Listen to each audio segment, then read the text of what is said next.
Talaja Bhavnagar highway ઉપર ગંભીર અકસ્માત. તળાજા નજીક ગંભીર અકસ્માત. વહેલી સવારે એક ટોરસ નાળામાં ખાબક્યું.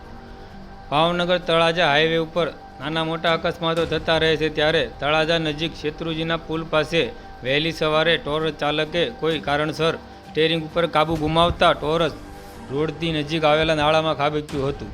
ટોરસ અડધું નાળામાં અને અડધું બહાર લટકી રહ્યું હતું. અકસ્માતમાં કોઈ જાનહાનિ થઈ છે કે કેમ તેની કોઈ ચોક્કસ માહિતી પ્રાપ્ત થયેલ નથી.